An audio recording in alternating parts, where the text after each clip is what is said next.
All right, so geopolitics. Why don't we go down different continents around the world? When we define Renaissance or Neo-Renaissance, that is the arts, music, technology, science, innovation to improve and better human life. The days of Leonardo da Vinci. Da Vinci was a lot of things. He was a lot of things. He was an engineer. Multi-talented. He said one day people will fly in the sky. He did. Oh, he did. Isaac Newton, in his time, Right. they developed calculus. Calculus is the power of technology, the power, the backbone of everything. The agrarian revolution gave birth to industrial revolution.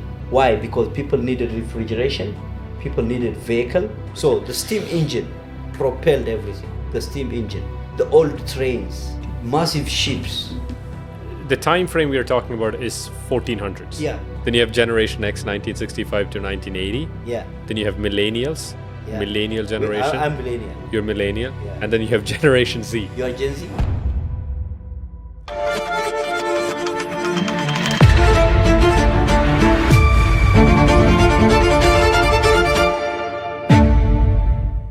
All right, so geopolitics. Let's get into it.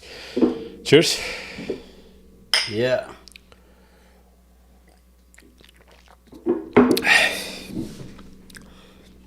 So I think today the topic, it's very interesting. It's been, it's a passionate topic for me. Okay, it's the whole idea of being in a Renaissance period where people just strive to be the best versions of themselves, and the whole system sort of sets them up and creates the environment for people to do that, and everything else kind of like goes away. That seems like utopia, but it'll be nice to have. It'll be great to have, right? Not that external factors control you so much. You can definitely make changes. You can definitely like get ahead in life, even if the external factors are not in your favor. But during a Renaissance period, you also have the external factors sort of supporting you, and that must be nice. It's almost like having a really good, healthy family, but the whole country, the whole world is sort of like that family, that environment, which supports you to be the best versions of yourself. Yes. So the whole topic today, why it's very interesting, I find it very interesting because the topic is the geopolitical policies that needs to be in place for the whole world to get into a Renaissance period as the whole civilization. Yeah. The idea itself is far-fetched, but it'll be nice to have, right? So I thought a good place to start, if you agree, would be, why don't we go down different continents around the world, talk about the major countries, and where are they at?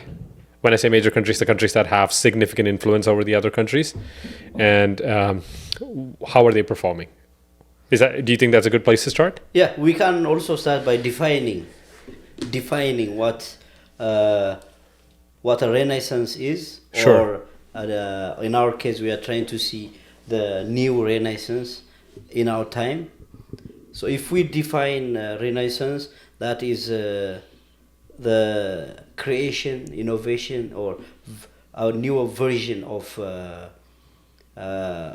art, music, agriculture, environment. For in our days, we can talk about space exploration and the advanced technologies that we are dealing with. Yeah, we're good. Yeah, I was just checking. Yeah. Yeah. Sorry, go on. Yeah. So the definition of it is the. Yeah, we're good. Yeah. Do you want to tap that mic just to make sure? Yeah, perfect. Yeah, sorry, go on. Yeah. So when we define Renaissance or Neo-Renaissance, that is the arts, music, technology, science, innovation, and gradually STEM activities to improve and better human life. So if we look at across continents, through time, I love the medieval age, the days of Leonardo da Vinci. So like 1400s. Yeah. Yeah. The life in Florence, life in all. We can go to all the continents and do some comparative experience. So you want to go to the continents during medieval time? No, we can progressively come to our time and Interesting. see the changes. That'll be nice. Unravel. Yeah. You know. That'll be nice. Yeah. from simple wood and brick piling Yeah. to complex structural monuments that we have today. Interesting. Yeah. So when you say medieval time during Da Vinci, Leonardo da Vinci, right? Or did I say that name wrong? Yeah, Leonardo da Vinci Okay, and yeah. Fibonacci. Michelangelo, Yeah. I think Michelangelo was after them, right? Is it after them? No, we can't put them within an era. Right. Within that era. Are those the two people who had like sort of rivalry against each other? Leonardo da Vinci and? Michelangelo? Were they during the same time frame? Basically, one guy was a sculptor, and the other guy was just a painter. Yeah, the other no, he was not just a painter. Da Vinci was a lot of things. He was a lot of things. He was an engineer. Multi-talented. He was a mathematician. Interesting. Yeah. And then Michelangelo. He predicted the power of water. He also envisioned he said one day people will fly in the sky. He did. Oh, he did. Interesting. He even modeled a wing. He modeled a wing that can be tied on a human. If you jump from sky, you could fly. So sort of like paragliding. Yes. Sort of. Yes. Interesting. So the time frame we are talking about is 1400s. Yeah. Right? During that time. So 1400 to 1500. 1400, 300 to 1500, 600, from until the days of Isaac Newton, the laws of physics. So if we were to go back to 1300s, yeah. What were some of the major? I mean, at that time we haven't identified continents. It's different. It's like Roman Empire. It's like So what happened was this. Yeah. So the Renaissance at that time. Yeah. Is people were getting out of politics were changing. They call it the Age of Enlightenment. Interesting.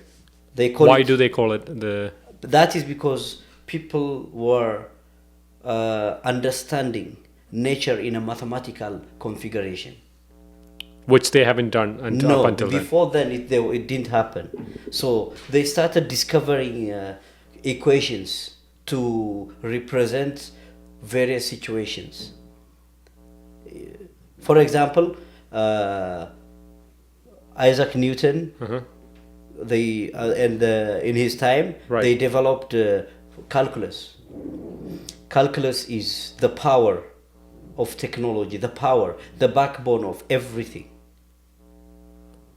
So when we talk about these things, we'll be touching across all the. So from at that time, the change people were interested was trying to understand, trying to learn as much as possible, trying to get into to change their situation from small republics to vast empires. Initially, it was a vast empire.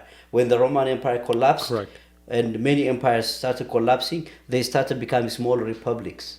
When was that, the time frame? The time frame is after the Dark Ages. That is after the 10th century. After the 10th century. After the 10th century. 10th century. So until medieval. The medieval age is between after the 10th century to until the Agrarian Revolution. Agrarian Revolution started in about 1750 in England. So until Agrarian Revolution was Age of Enlightenment and medieval civilization. Interesting. So so the Age of Enlightenment, if you were to, what was the start time for Age of Enlightenment? The Age of Enlightenment began somewhere about 1300. So 1300. Yeah, it evolved over 300-400 years. And then between 10th century, which is like 1000, and 1300, it was Dark Ages. Yeah, the Dark Ages happened now before the 10th century. Before the 10th century. Yeah. So when did the Dark Ages start to happen? Let's see. Do you want me to look it up? Yeah, you can. So Dark Ages start date. So Dark Ages over the course of 215 years, 5th century to 10th century. Yeah. So up until 5th century, it was big empires. That is the Roman Empire. The Roman Empire, when it collapsed, they called it the Dark Ages because the order of everything changed. So up until 5th century, it was like empire. So basically, it was the emperors trying to conquer more. So the Roman Empire was from Britannia to the end of Britannia to Baghdad. Wow, that's big. That is vast. And then North Africa and Northern Europe. So that was not part of Roman. That is the Roman Empire. Oh, wow. They controlled the entire Mediterranean basin. That's large. Yeah. So, have you watched the movie The Gladiator? Oh, yeah. And in the villain, Joaquin Emperor. Phoenix. Yeah, the guy, the son of Marcus Aurelius. Yeah. Is that actually factually true? Marcus Aurelius is one of the greatest Roman generals. Philosophers. He has written books on Stoicism. Yes. Great stuff. Yes. Right? Not books, but he has. I think he has. He's one of the Roman generals right. that lived and protected and saved the empire from collapse many times. And then his son took over. The son was, you see, this is the problem. Hereditary power, when you do not work hard for what you earned, you don't know how to keep it. So the son was reckless and careless. Interesting. Yeah. So that movie is actually true. Okay, no, of course they have dramatic spicing and effects. Yeah. But most of the history is true. One of the best series to watch to understand Roman Empire is Spartacus. Pirates? Spartacus. Yeah. Is it a series? It's a series, yeah. Spartacus. It's a 3-season series. That is at the time when the Roman Empire was expanding. Oh, this is from 2010. Yeah, the series was made in 2010. Spartacus. Where can you watch it? Is it on Amazon Prime? Yeah, Netflix, everywhere. Interesting. Yeah, Spartacus. So this is when they were expanding, and then... that is the time when slave rebellion occurred. You see, in a city called Capua, they used to have gladiatorial schools. Right. And homes. So one of the families called the Barias family, they used to breed gladiators. They used to breed gladiators. Yeah. That's insane. Yeah, they buy. So how would they do it? They go to the market. They buy big slaves. Okay. Germanic slaves, French slaves, African slaves. No. During the Roman Empire, the Brits, the French, the Germans, they are all Roman slaves. Interesting. Yes. So, now, at that time, was this Roman Empire, was it mixed with, what kind of people were they? Were they white people? Were they black people? They are Italians. Today's Italy. So there were dark people and they were... No. If you look at an Italian, they look different from the rest of Europe. Not from the rest of Europe. Interesting. They are in between Western and Eastern Europe. Yes. Italy is at the intersection. But there's also there's Italians who are fair and there are Italians who are dark. Yeah, but I see 2,000 years ago, we don't have any evidence. But what we quantify and conclude based on the people in existence today. So we don't know if they were black or white. No. We don't know. No, but they're highly likely they are Caucasians. They're Caucasians. Yeah. Okay, interesting. They are. Okay. But what happened is when so Africa was part of Roman Empire. Northern Africa was part of Roman Emperor. Yeah, because in North Africa, around Algeria, there used to be an empire called the Carthage Empire. Carthage. It was more powerful than the Roman Empire by then. I'm just curious. Massive war. Yeah, but I'm curious. Yeah. If North Africa was part of Roman Emperor, there would be black people in Roman... Oh, yeah. In the Roman Empire, the law is this. They don't care about color. They don't? They don't. Okay. The rule is one. When Roman soldiers come, you submit. And you become Roman. you fight, you become a slave. Your color, anyone's, they don't care. That's it. It's a merit based. It was a merit based and 2,000 years ago it was a merit based. Yeah. They didn't care about color. They are more advanced than anything today. I know. Holy, that's ridiculous. The Roman Empire. That was. I mean, when you go back in history and look at what those people were, the rule is when they come, you submit. You fight them, you pay. They sell everyone. They sell everyone. Black, white, No, doesn't matter. There is no. There's nothing. And if you fight them to death, the execution is in the arena, The Colosseum. the Colosseum. Shit. Okay, let's go back to that time. So they're doing great. They're conquering, and then the hereditary like kings started to come. They Yeah. were not as good as the guys who actually fought, the generals. Yeah. And then things are going down south. When did things start going down south? Is there any historic data supposed to? Yeah. So what Because happened? from that book, Yeah. from that movie, what I understood is basically Marcus Aurelius wanted to give the power back to the people, to the Senate. So he wanted to sort of have something That democratic. was not going to be possible because you see, the Senate lived until about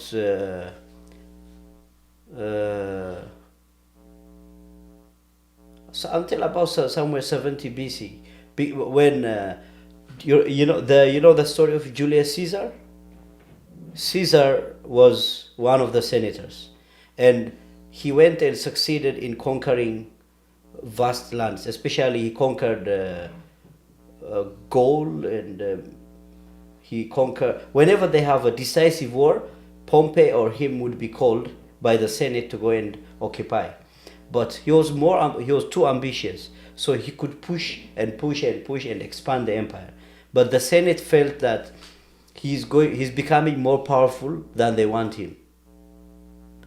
That means the Senate is threatened, and if the Senate is threatened, a single individual gains much more power. He was also backed by the richest man in the republic, Marcus Crassus. He was the richest man in the republic. So when that happened, they rebelled. They killed him in the Senate.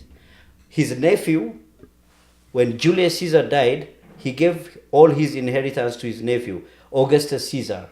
That is a significant turn of history in the world. Augustus Caesar is the emperor during Jesus' time. Okay, so what happened is this. Augustus, he was a very young guy when Julius... Just taking you back. Yeah. So during Jesus' time, there was, in the Bible, there's this one king or one emperor where they take Jesus to, and the emperor says, I don't see no sin in this man. That was Julius Caesar. No. That was... Now, the Augustus was on the throne in Rome. Okay. And there are governors appointed Okay. in every region. Yeah. Pelati, or in the Latin they call him Pilatus.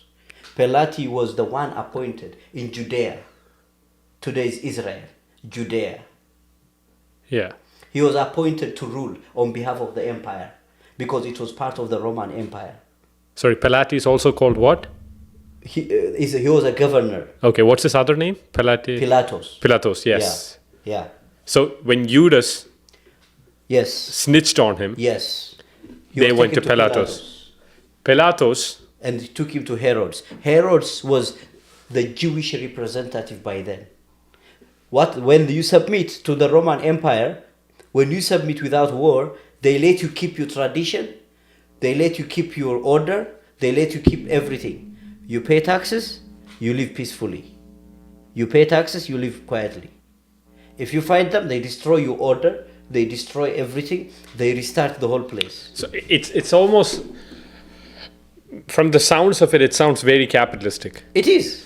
It is fundamentally. They had wealthy men, wealthy families. They are aristocratic families who are extremely wealthy, like Marcus Crassus, Julius Caesar, who became also very rich. Every general, when they conquer a land, they become wealthy. Because they don't just conquer. For example, Pompey conquered Spain. The entire Spania. It used to be called Spania. Other generals would go and conquer Britannia. Emperor Claudius conquered Britannia, the entire British Empire. And then when they conquer, what they love is they teach you how to make roads, how to erect buildings, make houses, build a city. They used to love doing that. So the Roman Empire was I just love studying the Roman Empire. It's every time I study and I go back in time and try to walk among the people and see how they perceive the world, I see them far ahead than today. So if there was a time travel machine and people asked you where do you want to go back to, you're going to go to Yeah. Roman Emperor before 5th century. So what happened is Yeah. this. Go on. So you see, when Julius Caesar, when they killed him in the Senate, they stabbed him 23 times The Senate. in the Senate, the senators. So the senators, how do you become a senator back in the Roman days? One, you have to belong to a aristocratic family. You have to belong to You an have to aristocratic. belong. Can you become an aristocratic? Yeah, If you you're become a very rich? a real soldier. No, you grow through the ranks oh, as a soldier. So You that's fight the hard. only way. Or you become a good trader. so you either become rich. So either a businessman, or you become, Or you become a good pirate. or you become a good pirate. So you have to be rich. You have to be you have to have it's like today. If you want to go to politics today, you have to have a good life, you have to Yeah. have a means, you have to have money, you have to have well established It's the same thing, but it's the same thing. but people don't vote for them. You don't have to go out get votes. If you have a good family name, yeah, for example, Julius Caesar had a name. yeah. Marcus Crassus has a wealth, not the name. So Marcus married Julius Caesar's sister. So Julius Caesar was So not, Julius Caesar was this prominent general. He didn't have the not wealth. general. He had a family name, a big family. Caesar. They said he descended from the Julian, the god of a god called Julian. Wow. So, He his got the bloodline is highly respected. So by birth he got a great family name. Yes, but Crassus was very intelligent. He was a genius by then. He knew how to make money, sell grain, raise army. When they want a big army, only Crassus can raise a big army. Interesting. Thousands and thousands of legions. Wow. Yeah. So then they kind of like amalgamated. Yes. Or and like, they started. collab. So the Senate system Right. was challenged then. So when they killed Julius Caesar, his nephew, or he made him his son by decree. So Augustus Crassus- Caesar Yeah. became Julius Caesar's rightful son, heir. What was he? His son? Actual No, biological son? He was No. his nephew, his sister's son. Oh, Crassus' son. No. The other sister. Oh, the other sister's son. So But why did Julius Caesar didn't have a kid? yeah, he didn't have. Okay, Yeah. got it. So Augustus, when he was a kid, he didn't go fighting he used to read books, only books. Interesting. Okay. And he became too intelligent. He understood finances, he understood this, he understood military tactics. When his uncle died, he started manipulating everything. And he killed everyone who stabbed his uncle. Everyone. And he destroyed the Senate. He brought in an army and said, if anyone has a say today, I want you to hear. But before you speak, he brought in the soldiers into the Senate. Now you can talk. They know if they say something, they're dead. He was a very just boy. So up until then, there was a Senate, there was a group of It people was the who Senate controlled. who decides on the fate of the empire. This guy just came And along. when Augustus took over, Yeah. he became the very first emperor. And the crown became the name of his uncle, Julius Caesar. They are called Caesar. Oh, yeah, all the kings. All the Even kings are called Marcus Caesar. Aurelius were Even in called. France, everywhere. Yeah. They're called Caesar. I never understood it. That is the name of Julius Caesar. Oh. So, Marcus Aurelius, all Yeah. the others who came after Augustus became the first emperor, and now the empire became so prosperous, so powerful, they started expanding beyond their grasp. Because the army they raise is not an army anyone can fight by then. Small tribal. The only army that fended them and stood against them was the Germanic tribes, the Germans. It is the Germans who contributed to the collapse of the Roman Empire. Okay, so what happened? How did they collapse after? So what happened is, through time, Uh-huh. you see, the Romans have a very bad habit. they had a very bad habit of calling other communities barbarians. And when you call people barbarian, and for example, today, when new people come here, the system doesn't accept them. Their profession, their qualifications are not accepted. Why? Because the mentality of these people are barbaric. They need to be refined into the Canadian way. Yeah. That is a similar setting, but by then it was vivid and it was open. It was open. So they called everywhere they conquered, except those empires they knew. For example, when they went to Persia, they respected them. When they went to Greek, when they conquered Greek, they had a rule: do not kill anyone. Do not kill. Why? Because it could be a philosopher, a teacher, someone they can never retrieve. So they respected They talent. are very smart. Yeah. So when they went to Greek, they just want to control. Yeah. And but they want the talent. They want the empowered people. the Greek philosophers, teachers. They empowered them. They gave them now higher level jobs in the empire. Fascinating. It is because they needed civilization. They needed to learn. These They guys needed were to write. so they were very ahead of their time. An emperor could sit down at that time and let a historian describe him in any way he wants. That's why we have the history of every emperor, every major event that happened. So that's what's happening in Roman Empire. And then what happened in 5th century? Why did it collapse? Why did it go into the dark? The reason why it collapsed is the way I started for you. So as other regions started joining, and the generations of the Romans, for example, today first generation works very hard. Second, third, fourth generation sleeps. So in Rome, the same problem happened. People became too comfortable. The new generation couldn't handle any responsibility. They became too soft and weak because they were feeding on generational wealth, names.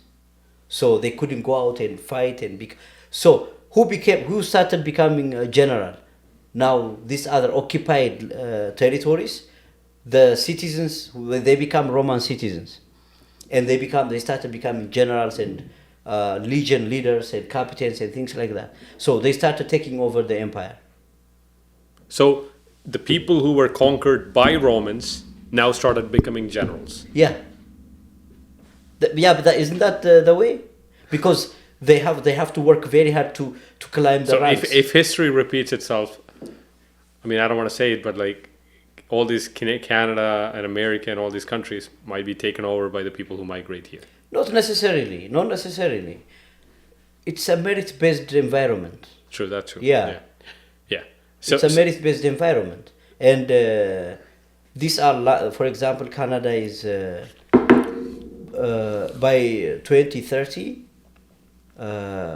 Canada has a number that says the dependency ratio, the working and the dependent population will be 60-40, meaning 60% of the population will be working, 40% will depend on the working one. That's very dangerous. That's why they are bringing in a large number of young people into the country, so that they neutralize that burden. They wanted to unburden. If not, it's going to be right now in Ontario, how many disabilities and so many things do we have? Makes sense. Sorry, going back to this. Dark ages started to happen. It's a similar process that took place, and so many factors contributed to the collapse of the empire. And also at the same time, the Germans never gave up. They did not give up anywhere. So they were fighting throughout history, the Roman Empire. Interesting. So they started going down for the next 5 centuries, 500 years, and then they come back in 10th century. They step into Renaissance. Now because they had the civilization and everything. When the Roman Empire collapsed, the old name of France used to be Gaul. It used to be Gaul. Okay. Now they became France after their leader, Francesco. Yeah, the leader was called Francesco. They became France. During 10th century. Yes, and then during the collapse of the empire, and then the British. So there used to be Mercia, Northumbria, Mercia, East Anglia. There used to be. You know, did you watch any King Arthur movie series or anything? I watched one, but then it's been a So while. the names they mention there, or the Viking. When you watch the Viking, they are names. So the old name of the the English Empire was Albion. Albion. When at some point when King Alfred, after fighting the Vikings and he defeated them, he named it Anglia, or England. So this history started now carving. Every country starts carving itself out.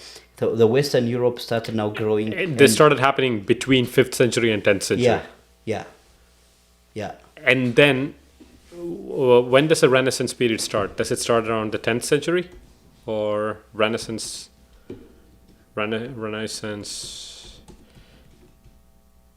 period timeline? Okay, time frame. So it's beginning of 14th century. Yeah. 14th to 17th. To 17th. Because 17th was agrarian revolution.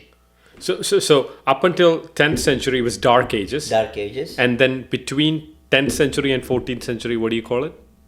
So the medieval ages. Medieval ages. Yes. What was happening then? Now that's people now. It was a time of revival from all these orders and collapses. Nations and kingdoms were reviving now. Now started growing, becoming big. The church became too big, so that was now the growth and development of the church at that time. Got it. So moving on now in the 14th to 17th century, now it's the whole Roman Emperor is going through, or the countries that were included in Roman Empire is going through Renaissance period. Yeah. So what happens is at that time Right. is this what happened. You're talking about 14th century. 14th century. Yeah. We have there was no Italy, so we used to have kingdoms like Venice, Milan, Florence, Rome, Naples, Otranto. No, Otranto was a city. Sicily. So the old Roman Empire was Split. now broken into every piece. Right now we have so many countries under the Rome. So if you were to picture the Roman Emperor of like then to today, how many continents do they cover? They covered Europe, Africa, and Asia. So they would be in all these countries. Yeah. If you were to break it into countries, what countries in Europe would be under Roman Emperor today? We have Italy, which is the foundation. We have Macedonia. We have Romania. We have Bulgaria. We have Turkey. Turkey was one of the main one. It used to be called Constantinople. Oh. Istanbul used to be called Constantinople. That was the seat of when the first emperor who became Christian. That was Emperor Constantine. Yeah, I've He heard made about it it. his seat. He's the guy who rewrote the Bible, or kind of That influenced was, to rewrite the Bible. The seat of the Eastern Roman Empire. It was a very significant history. And then in the West we have German, Austria, Spain, Portugal, the entire Britannia. So that includes England. And all these other Germanic and Dutch What lands. was included in Asia? What countries? In Asia, in Africa, we have Egypt, Tunisia, Algeria, anything along the Mediterranean coast, all of them. Slightly part of northern Sudan. Northern Sudan. And then in Asia, we have Judea, today is Israel, Palestine together. Yeah. We have Iraq, we have Iran, and they conquered uh, Syria, of course, Lebanon. So all these countries that we have listed, so that started splitting after 17th century. Yeah. That happened after 17th century. Okay, right? what happened is this. Yeah. Before the formation of global order, like League of Nations, First World War, the First World War shaped the globe into completely. Every World War changed geography, completely changed geography. Second World War completely changed so many things. So before the First and Second World War, we didn't have a specified world order. It's you go, you occupy, you take. Go occupy, take. We have the British Empire, the French Empire, Spanish Empire, with the colonization. Yeah? They go, they colonize. If they find it ideal, they eliminate and settle there. If they don't find it ideal, they occupy, they do their stuff. When they finish, they get out. So, as the empire broke into many pieces, from Italy to all these other pieces of land. So in the 14th century, for example, Leonardo da Vinci was born in Florence, Vinci, but he did all of his work in Florence. Today, Florence is a preserved city. If you go to Florence, it looks like the medieval Enlightenment age. This looks amazing. That's one of the places everyone should visit. That's where modern banking began. Wow. Arts. So these painting. buildings are from 14th century. Yeah. Wow. You see, it looks different. Yeah, oh, wow. This is amazing. Florence, Rome, those are places everyone. Athens. Oof. It's amazing. And then we have the Pisa. Yeah. Leaning Tower of Pizza. Yeah. Florence is a historic place. So Da Vinci was brought to Florence. Where did Michelangelo? Where was he? I'm not deeply into No, not Michelangelo. Because I've heard like these. There was two of these people who are like geniuses who had like this not rivalry. They had a bit of ego clash. I think it was Michelangelo and Da Vinci. Could be. When was Michelangelo? Let me see. Michelangelo timeline. So Michelangelo's timeline was from early 1475. Michelangelo includes the following events: early life 1475 to basically 1546. When was what's his name? Da Vinci. Yeah, Da Vinci timeline.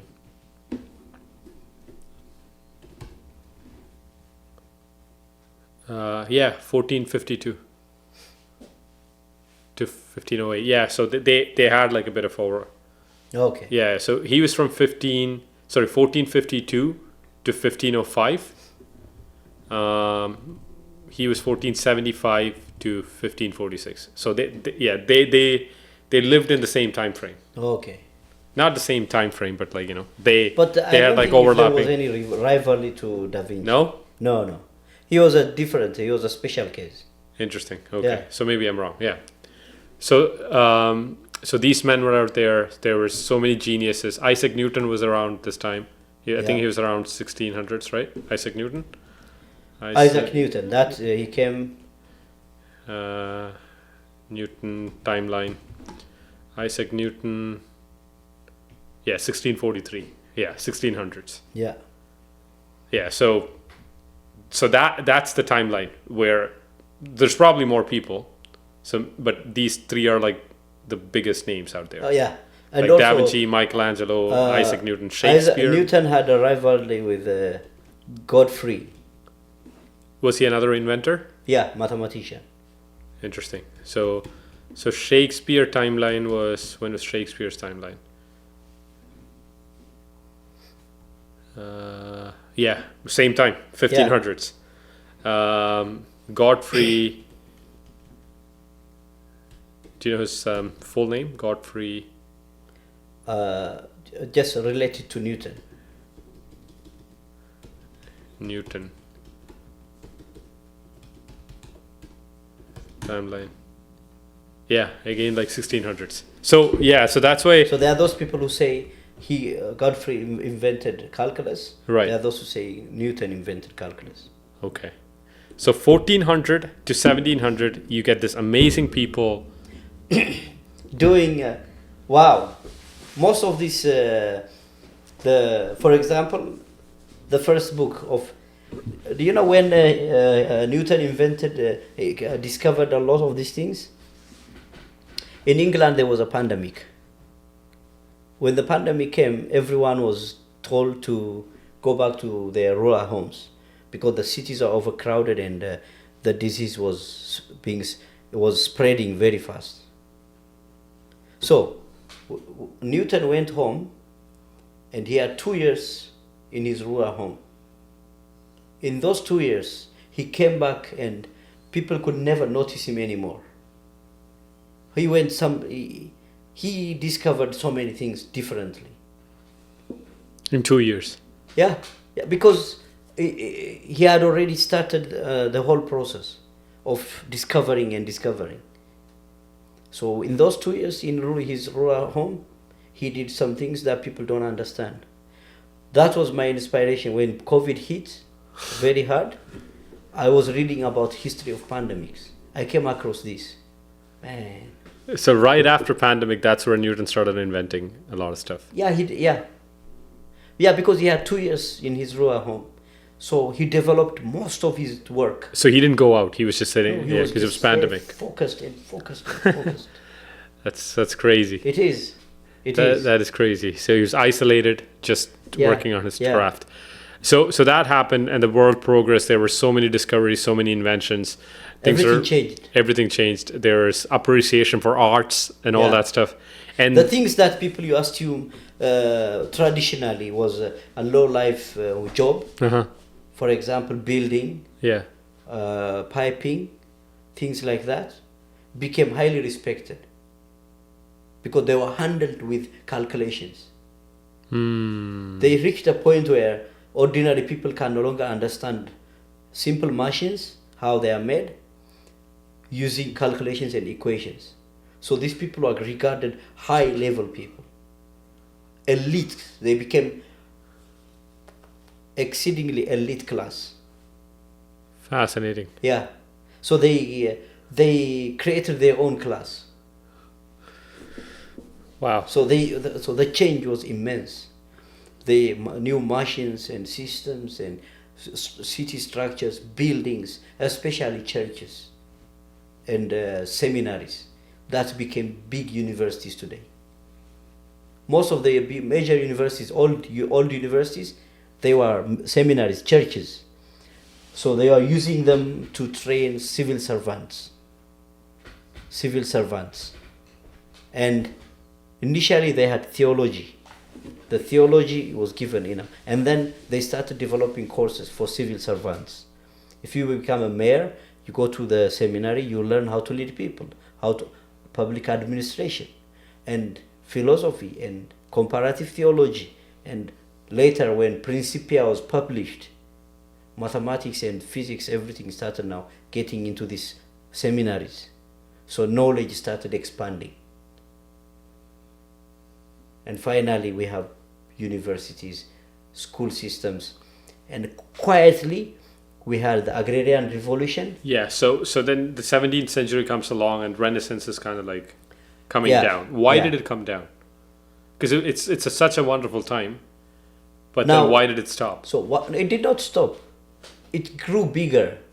So churches, for example, but when we look up Renaissance period, it shows from 13th century or like 14th century to 17th century. Yeah. There's an end to it. Yeah. So why did it end? The end is because a new advancement, a new era was Which is born. Better than Renaissance. Yeah, much better. For example, we have we have something called the Navier-Stokes equations. These are big equations in aerospace, aerodynamics. These equations, they have not been solved yet. It's the Navier and Stokes, those are two men who developed those equations. Those are partial differential equations, so complicated. So there are millions of dollars if anyone solved them. There are about 10 equations in the world that have not been solved. So anyone who solves those will be given $2, $3, $4 million from mathematical associations in the world. Yeah, those equations were developed after the Renaissance age, after 1650 and onwards. Not only that, the Bernoulli's principle, Euler's equation, most of these physics and engineering principles were developed after that. Why? When agrarian revolution came, it started in England. What marked the agrarian revolution is this: mechanization of farming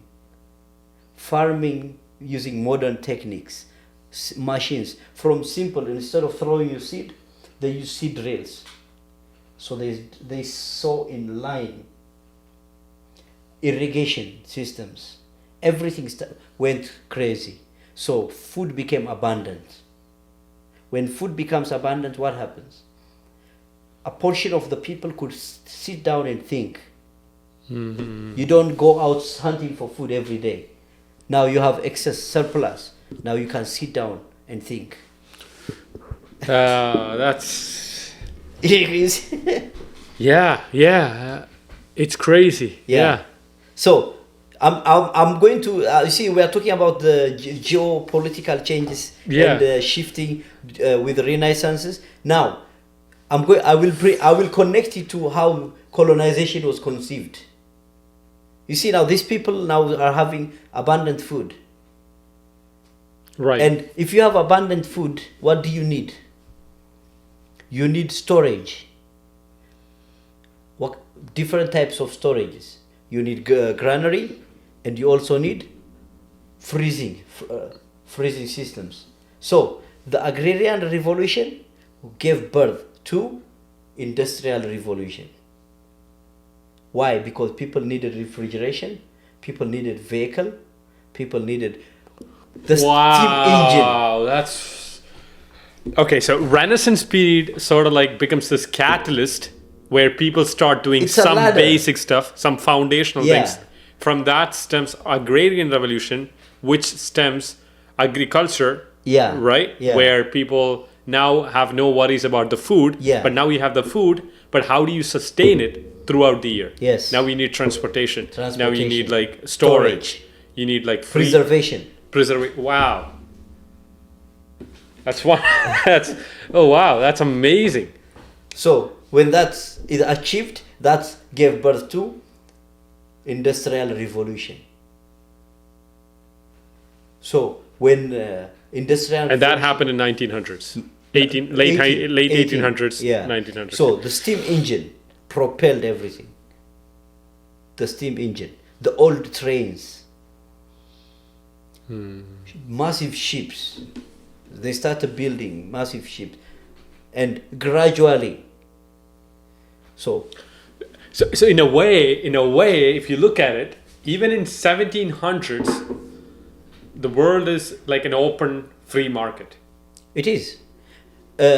Which is like there might be small percentage of people who are outcast, who are not aligned with where the whole world is going, but most of the people are aligned. In England, this is what they did. The agrarian revolution succeeded because they adopted capitalism, free market. One of the economists and the philosophers by then, called Adam, he said, free labor is more productive than forced labor. So this principle was held dear. That's why most of the slavery and everything in England was abolished a long time ago, very long time ago. They understood the power of free labor, the power of capitalism, free market. So this is what they did. When the agrarian revolution hit hard, and if you have a small piece of farm as a family, you are not going to work hard and make it productive. If you have a vast piece of land, that's a plantation. So there will be abundant production, abundant produce. But, so what they did, they came up with a law. They started telling people to fence, to do this, to do that, to do this, to do that. So people have no choice. Sell their lands, look for a ship, come to America. For more land. No, because England became too difficult to live for everyone. The entire the British Empire became. I mean, the British. Because British Emperor wanted to have this mass scale of production. So you see, if you empower plantations, Right. for example, look at Canada. Canadian farms are not just farms; these are massive plantations. Like 100, 200, You 300 drive acres. from here to Sarnia, you drive from here to Oshawa, you drive from here to I don't know where. Hundreds of acres. These are farms. Hectares. Massive farms. Yes. And they have their own production unit there. They have their processing plants. They have like huge Everything. John Deere equipments. For example, Like, it's so funny. Like, you go to a Canadian farm and you see 3-4 trailer trucks parked in front of the farm barn. And those trucks look like toys. Yeah. It's so hilarious. Every time I drive by a farm and I see those barns with like trailer trucks parked near them, I look at the trucks from afar. Relative perspective, these look like those toys you play. Yeah. With. It's that big. It's that huge. big. Yeah. You drive, I mean, you are driving in America. You can drive from Texas to Nebraska, or you pass through Missouri, you go. So you only see farms. Yeah. Massive plantations. Why? So when that happens, the produce is immense. Immense. So they figured that out. And they forced poor people, peasants, to exit England and go to America. Go to everywhere else. Wherever there is British Empire. Wherever they have a land. So, with that, what happened is they started funding research, development, scientists, mathematicians, physicists, chemists. That is why if you see brainiac people for centuries are from there, England and France.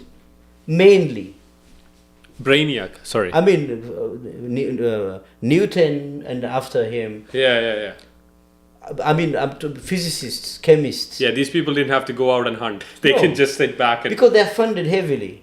Yeah. They are taken care of by the royal families. Yeah. They have their own, and they have institutions.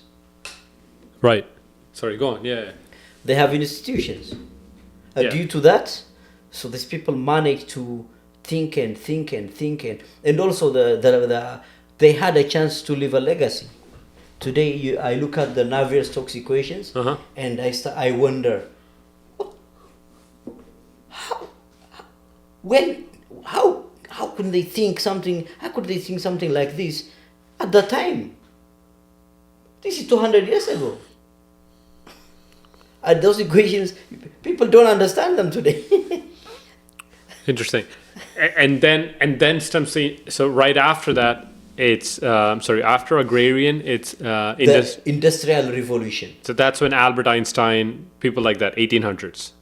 Yeah, the Albert Einstein and the group came during the. Then you have all these huge capitalists in America. It has a name. They call them. Now we can look at generations now. So if you look at the generations, so starting from 1850 onwards. So you say give an example. So generations from for 1850 to Generation Alpha. Generation Alpha. Yeah. Alpha. Like list of generations by year. So basically, you have 1433 to 1460. That's Arthurian. So when you go back and then get down to, let's say, So you have progressive generation, 1843 to 1859. Then you Yeah. have missionary generation, 1860 to 1882. Yeah. Lost generation, 1883 to 1900. Yeah. And then from 1901 to 1927, they call it greatest generation, Yes. aka GI generation. Yes, that is the, Albert Why? Einstein, Max Planck, Erwin Schrödinger, Ah, the greatest generation. That's the generation. Oppenheimer is, No, that's later, but Yeah. he's still part of them. He's later. yeah. Yeah, that's the Greatest time generation. quantum mechanics started exploding. It's wonderful, yeah. Then you have a silent generation, That's the generation during the wars. 1928 to 1945. Yeah, that's it first after First World War, and from the financial collapse to the end of Second World War. Then you have baby boomers from 1946 to Those are the 1964 generations we discussed last time. last time. Then you have Generation X, 1965 to 1980. Yeah. Then you have millennials, Yeah. millennial generation. I'm millennial. You're millennial. Yeah. And then you have Generation Z. You are Gen Z? I am born in 97. So 97 is when Gen Z started. Really? Not 98? No, Okay. it's so messed up. But like So you are a Gen Z. but I connect more with millennials. To be honest, when I have conversation Your with level millennials, of maturity, yeah. yeah, it's Yeah. different. But like, but I'm Gen Z. I'm part of the kids who were born from 97 to 2012. That's wild. If you analyze this generational flow, Yeah. my God, Yeah, it's you really understand things differently. This is what I was talking about. yeah, it's crazy. So So this will help you see the need of every generation, what they are up to, their psychology, their aspirations, their drives. yeah. So the baby boomers, yeah, like they have total disregard for everybody but themselves. Because those are after the Second World War, Right. and that is the time when because the Second World War made extreme push on the technology, especially the Hitler funded scientists and engineers so heavily to come up with new things, and the war efforts aided the emergence of new industries. Innovation went so high because of Even Hitler was part of greatest generation then. I wouldn't put him there. No, I'm not saying. Oh no! What yeah. he did, But- he forced the world to think hard. Yeah. He did. He, No, according to him, he was a catalyst for many things. yeah, extremely. Yeah, he was a real catalyst. Yeah. He started space technology. Who do you think became the head of NASA? The first head of NASA. A Nazi guy That's a from. Nazi guy who was the head of because they wanted to make Sorry, yeah. rockets and space shuttles. In all ways, like from the sounds of it, if you were to deeply analyze it, it almost seems like USA is the new Roman emperor. It is. There's no doubt about it. It is. Yeah, there's no doubt about it. What they did is they manipulated all the. Yeah, but it also seems like when they go conquer, they don't kill talent. No, no. No. They just go, come work with us. Because that's how you do. Yeah. Before even they go and occupy, Yeah. they sneak ridiculous. smart people out. Yeah. So that happened, and that's what a lot of people actually talk about Hitler is. One of his strengths is the ability to execute things, the ability to bring so much people together and motivate them to commit themselves for a mission that's bigger than themselves. You see, that is true in a way. He brought the whole country But- together. In a way, he sort of like I'm not like making him hero by any means. He killed a lot of people. He did No. devilish stuff. I'm Yeah. not against that. Yeah. That's his belief, and Yeah. But my take on that is this: he united people on Yes. on an empty principle. Yeah, The principle is that he told a whole generation of people that they are special, and these people became Aryan blood. I don't know. no. I mean they don't just kill people. They inherit every land, every house, every property, That's not theirs. That's blood money. And the kind of motivation these people have is so dark. You have your neighbors, you live for centuries together, and when someday you see something, and then they all change into something else. It is not the soldiers who are worse; it is the neighbors who are worse. I hold the entire generation responsible for this, because when soldiers come, they ask the people there. People say, I don't know. But they show all those problems.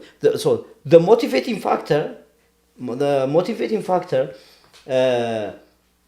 is not sustainable. Yeah. Why? Because it is not born of hard work or anything. It is born of hatred. Greed and hatred. Jealousy. Yeah, because they saw that the people they wanted to kill were physicists and it's ridiculous, like the fact that Jewish people, they've been hunted their whole life for years, thousands of years. That's a complicated and to this day they're still powerful. You see, that is going to take us to the Bible. It's ridiculous. It's it's, if you think about it. But anyways, the Jewish phenomenon is a very deep thing. Yeah. So that happened, and then you have like industrial revolution, and then we step into information age. No, there is one thing. You see, this is what I normally noticed. I was wondering, when did people from hunting, gathering, okay, fine, farming, from farming and doing this and that, so the old generation used to own their own lives. They used to farm, do this, do that, and live life according to their own rules. They pay taxes. But at what point did we start employment systems? So, between the agrarian revolution, after the agrarian revolution, between the economic revolution and information age, we have something called the economic revolution, where people started going to jobs. Sorry, between which time to which time? Between the industrial revolution, okay, and information technology, or even in between, during the agrarian. During the industrial revolution, we have a silent revolution called economic revolution. Interesting. But even back in the day, even during our agrarian revolution, there was jobs, right? No? They were there, but you don't go to school. But how is that different? You go to you see, when you are kids, you grow up in the house. You learn how to farm. You learn how to tend your cows, goats, and everything. Or if you were a locksmith, you learn how to you learn the trade. Yeah, during the economic revolution, we started service industries, we started education systems. So children people no longer live by their own rules. They started now going to the. It's mad. It's crazy. It's a change that's happened without people noticing. Yeah, over the course of last 2 months, you were one of them. I interviewed another kid. He's a poet out of London. His name is Joshua. He has some 400,000 followers on Instagram. 20 years old. He was homeschooled. Okay. And you were another guy I interviewed, and both you guys are extremely fascinating. And I find it fascinating because you controlled your education. Yeah. He was homeschooled. His mom didn't want him to be in an institutional prison when he was 5 years old. His mom wanted him to play and do all that stuff and homeschooled him. So he didn't learn how to get 80%. He learned how to learn. That's the skill he got as a result of being homeschooled. That's very powerful. Yes. That's what I did. Excessively. That's what you did. Yeah. Too. Like you were born in a system, but you kind of took control and like your story was shared. What used to happen was this. I used to have a lot of time back when I was in Nairobi in the church. I didn't worry about anything. So I used to have a lot of time. I could go to the streets, Nairobi streets, this top publisher textbooks in the streets. They could sell them for $2-3. A book that you pay $300-400, and those people don't even know what they are selling, and I know what they were selling. I used to buy. Oh, I that's used so to far. have a massive library, thousands of books, and I was in high school and first, second year university. So what happens is this. But you didn't learn it because you were, you wanted to get 80%. You learned it because you were No, curious. I sacrificed grades for knowledge. Yes. I did. That's I had to, because I don't believe in the idea of getting a 98% and forgetting it after exam. So you have to make a choice. You either understand the content, absorb it fully, and apply it, or get your grade, forget the whole thing, and then you go out and wonder what happens. yeah, that's me. Yeah. So sorry. I mean, that's a general. Coming back to what you were talking about, I was a result of that system. Yeah. I was Because, put into. no, it's not your problem. That is how the system is programmed. Yeah. You are told you have to get these grades to advance to the next level. Yeah, my grandparents bought into it. Yeah. So as a result, my parents were put into it. Yeah. As a result, they put me And into then it. the society puts pressure on you, by saying that you have to get this grade. So your friend, your cousin, your neighbor are getting this grade, so you have to get it. So Yeah. you start complying to their demands. Right. Everyone starts complying. No, I had my own rules. Yeah. Yeah. I used to get those big marks, honestly. But that was a byproduct of your knowledge. It becomes at some point. For me, you understand, it's the opposite. I got 80%, but as a byproduct, I got some knowledge. For you, you got the knowledge. As a byproduct, you got good grades. It's completely the opposite. You see, my principle is this. If I learn something, Yeah. if I complete a certain course, I must be able to teach it again back immediately. And I think that's a way of setting yourself up for success versus the way we are set up. It's not setting us for success. It is setting us for the biggest gamble of our life. No, but at some point, you figure out Yeah, how to outmaneuver. after that, right? Yeah. In my late 20s, I figured out. Yeah. But what I'm trying to say is, in my school, there's 3 divisions per class. In each division at the time when I was going to school, there was 30 kids. Now there's like 50 kids, right? So 30 kids each in 3 divisions, that's 90 kids, times 12 grades, that's 900 plus 180, that's 1080, plus pre-kindergarten and another 180, that's 1,360 kids in a batch, right? Wow. That's, you know what? That's competition. You know what that is? That is you closing your eyes and just, seeding, up in the air. Yeah. Some of those people are going to be lucky. Yeah. They're going to, Of course. they're going to grow and they're going to, become very successful. But most of them are going to be messed up for their whole life. Yeah. Because they had some sort of natural aptitude with them for certain things. Nobody asked them, or nobody were committed. Nobody had it in them to take some time to understand or help them realize what their talent, what their true gift was. They were just forced into this cookie cutter education, which actually killed their genuine curiosity. It can't, in a way, that is similar to genocide. It is. These kids are, subject to that. Out of them, sure, there are going to be some kids who are going to be in their 20s. They're going to figure it out for themselves. They're going to come out of it. They're going to realize.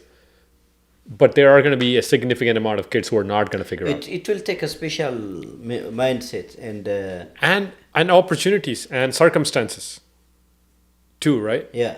Like my father, he pushed me here. And I'm sure if I was living there, I don't think I might have all the realizations I have. No. Over here, when you immediately cross into these borders, you see things differently. Yes. You have no choice. Yeah, and it's almost like when I stepped into this country, I was telling Joshua the other day, the guy who I interviewed, I talked to, my whole attitude, and part of me, there's only one way to say it, so part of me for using a bad word, but it was nobody knows who the fuck I am, so I'm going to be whoever the fuck I want to be. You get that level of sort of like confidence once you step out, right? Yeah. Right? Because here no one pays your rent.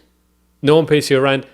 For me, the biggest thing was I had this overarching belief systems about my identity, which was formed because I was living in the same place for like 14 years, right? So I'm a certain way, I used to cry up until I was grade 12 and all that. Like when something doesn't go my way, right? Yeah. And then you step into this country, then you can just sort of like cut that all out. Yeah. You start now reflecting and seeing things differently. Absolutely. You grow up. You outgrow everything that used to hold you back. Yes. And anything that used to shame you or make you feel, you say, stop giving a flying rat about anything. No, because I think part of it is also the environment. Yeah.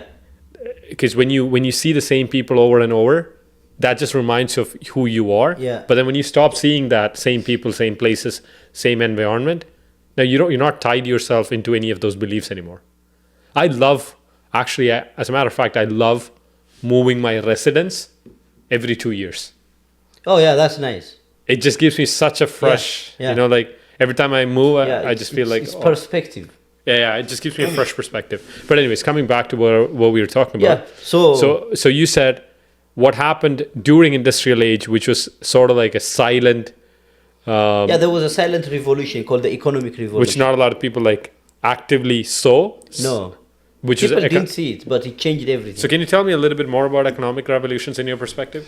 The economic revolution is the era when people started going to formal jobs in a structured settings, and started formal education system whereby you start training to learn specific skills, knowledge, and processes. It could be manufacturing, it could be mass production, it could be finances, stock market, all those things. And also, if you try to go back and retrieve the dates when gold became paper, that's another big question. Gold became paper. Yeah, the coin, silver and gold gold became coin paper. Yeah. Ordinary. Dollar bills and I don't know who did that, but interesting. That's the greatest discovery I've ever known.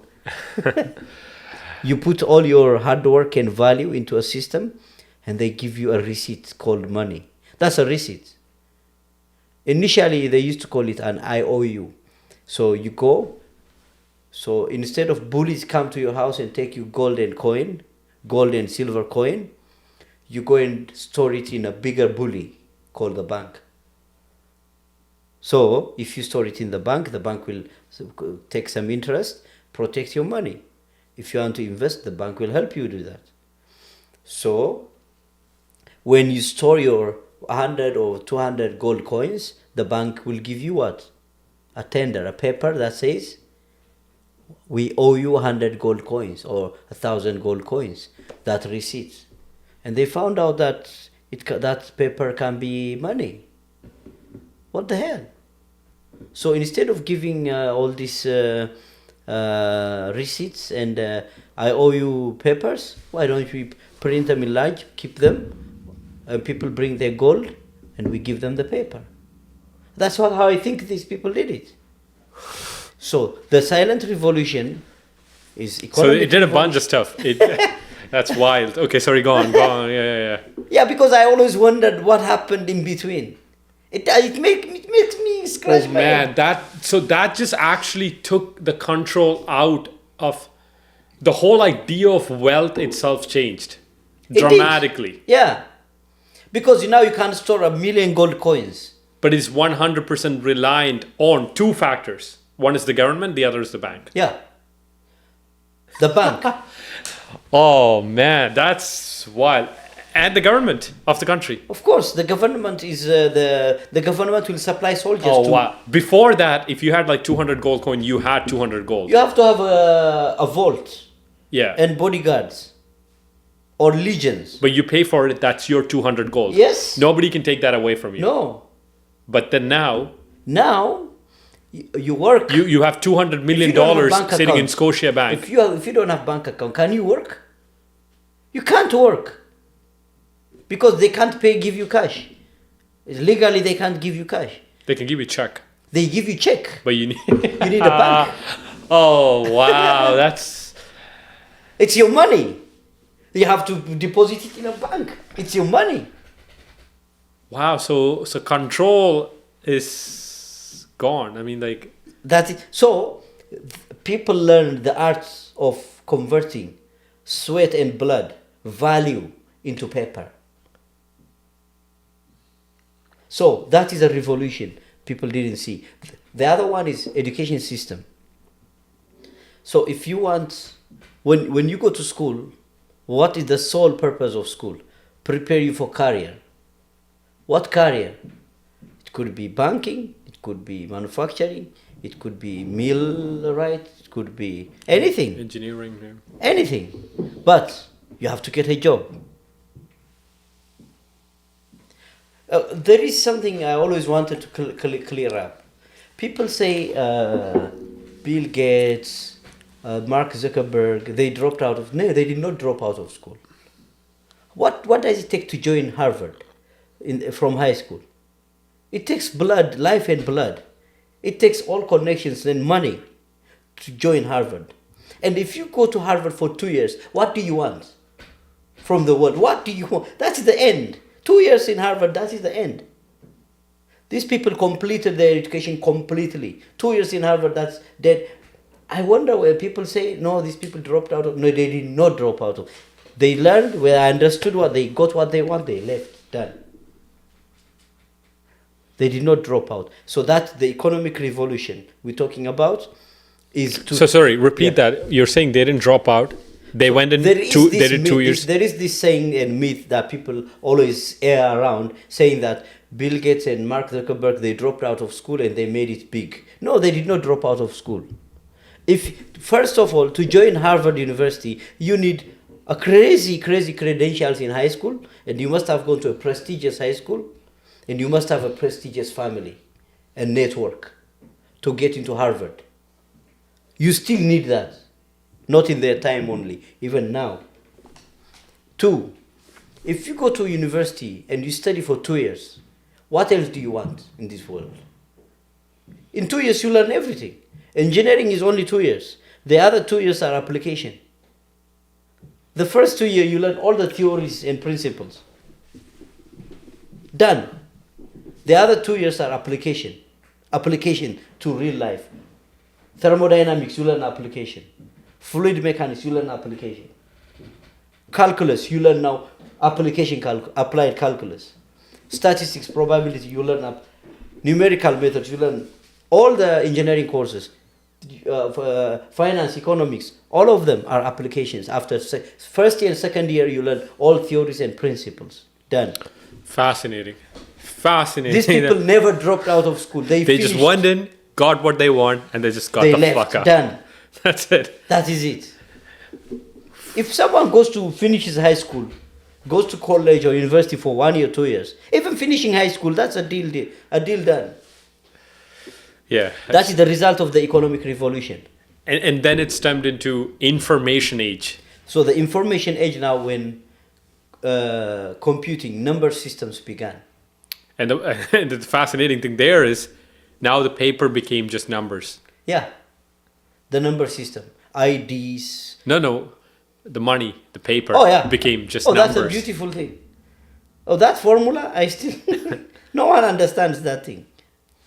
National banking, people don't get the central banking system. No one understands that thing. That's why when financial crisis comes, everyone is confused. Even the top. Why? Why? What's going on there?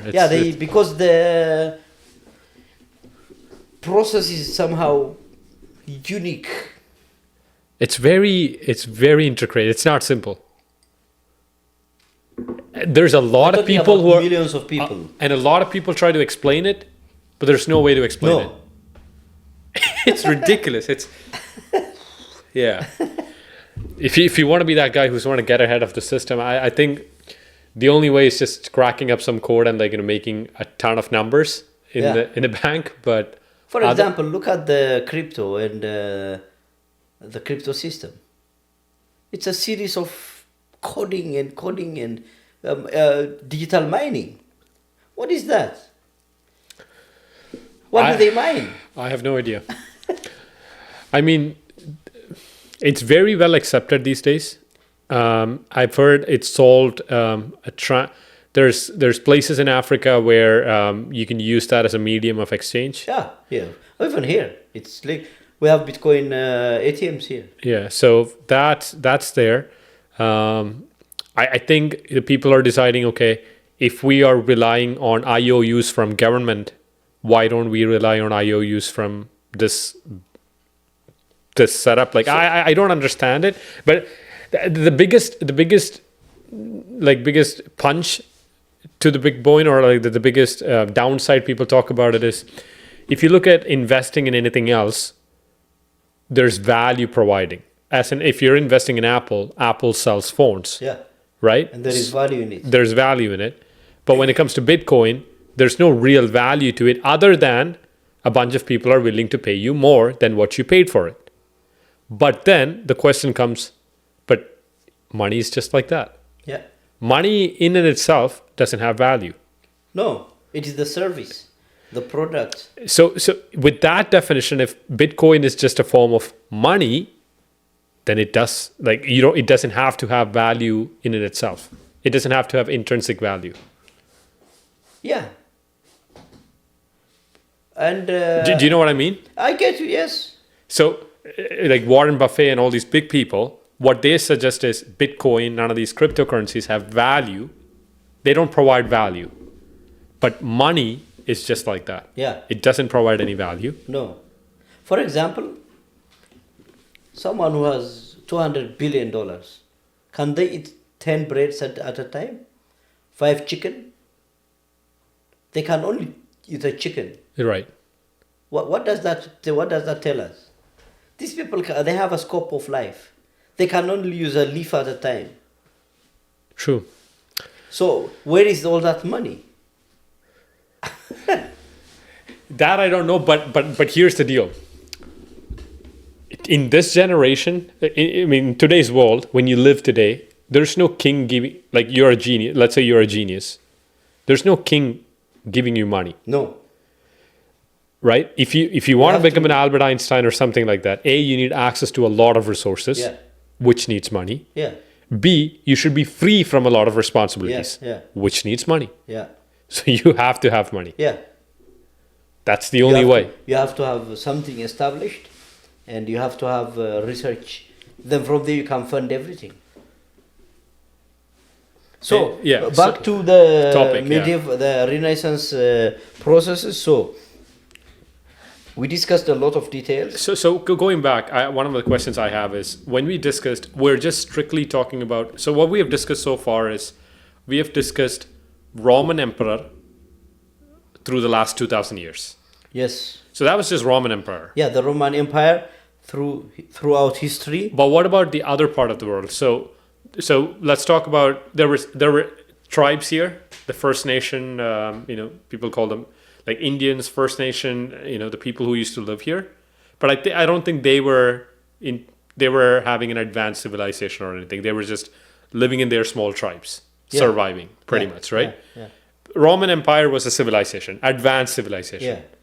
Other than Roman Empire, there was other advanced civilizations, like Persian Empire, Indus Valley civilization in India. Yeah. What was happening in Indus Valley civilization when Roman Empire was having this? What was happening in Indus Valley? So I should ask that. You should ask me that. Yeah.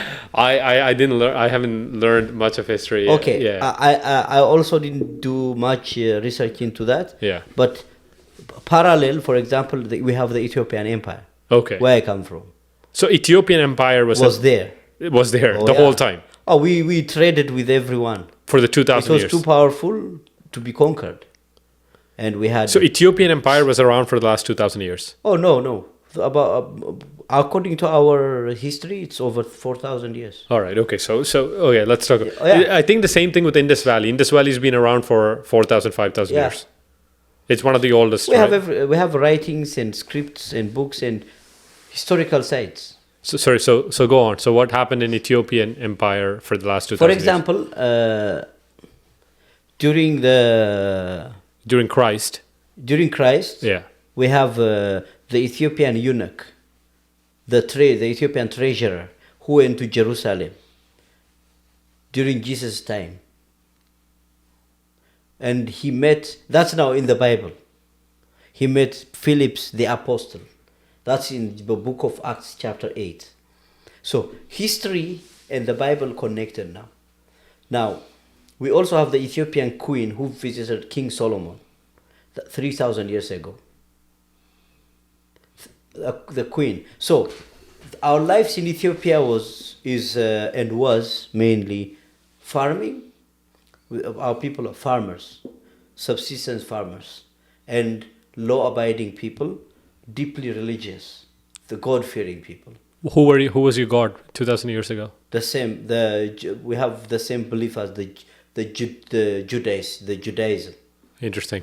And when Christianity came, Some the people adapted eunuch to it. went, brought Christianity in the 1st century. Immediately, the very first Christianity came there. Oh, so most of the black Jews are actually from Ethiopia. Could be. The ones in Israel today, Yeah. not the most, entirely from there, Ethiopia. because they, Oh, wow. those are descendants of King Solomon and the Jews who migrated to Ethiopia thousands of years ago. Yeah, Wow. and those. So how did Judaism stem in Ethiopia? No, it didn't stem. It is the Abrahamic. We call it the Abrahamic order. Okay. Abraham is one of the early fathers of the Bible. Yes. He's in the One old who book. believed in Old God. Testament, yeah. Yeah, in the Old Testament, he believed in God, and God made him so great. He gave him a nation called Israel. The Jewish people are his descendants. They are children of Abraham. And there was a priest called Melchizedek during his time. So the Ethiopian people are connected to this order from the beginning of time. For example, we have a book called Book of Enoch, a very powerful mystic book. That is, Enoch is the 7th generation from Adam, from the first man. And he is described as Ethiopian.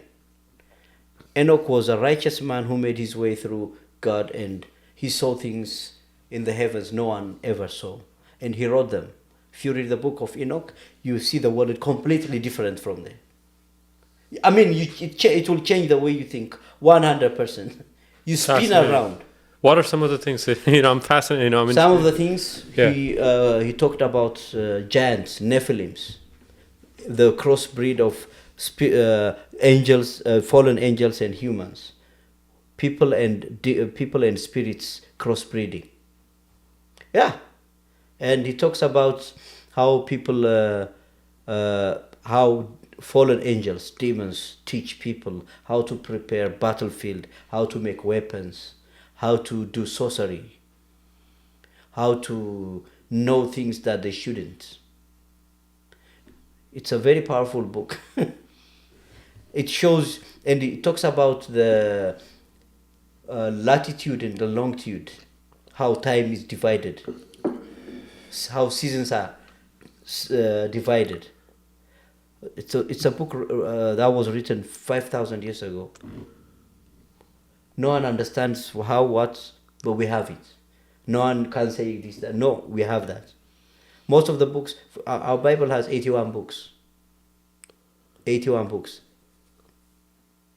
So those, now, the extra books that are missing elsewhere, the information, one of them is Book of Enoch. So, yeah. coming back to the history, so in the Ethiopian Empire, it was a well-organized, vast empire, well connected to the region. That is, one of my electrical engineering lecturer, who is from India, he told me in his homeland, there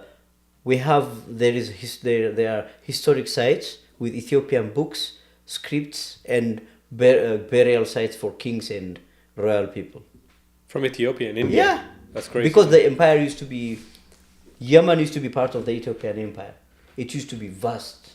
So if Ethiopian Empire today, what countries would be under Ethiopian Empire? If Ethiopian Empire was around today, what countries of today will be under Ethiopian Empire? Okay, historically it used to be part of Middle East, Uh-huh. part of Central Africa, North Africa, part of Eastern and Southern Africa. Got it. It touches many countries, up to Mozambique, Tanzania, Malaysia, Kenya. All this used to be part of the vast empire. So Ethiopian Empire had like their provinces in both continents, Yeah, in Middle East and yeah, in Africa, yes, across the sea. yes. That's- That's why the Yemen people, they look like us. Do they? Oh yeah, They do? Okay, that's fascinating. So that was Ethiopian the Empire. language, the language I speak, the Amharic. Yeah. When Ethiopians go to Middle East, like Arab countries, they learn Arabic in 3 months because our dialect is the same. Interesting. It's a Semitic dialect.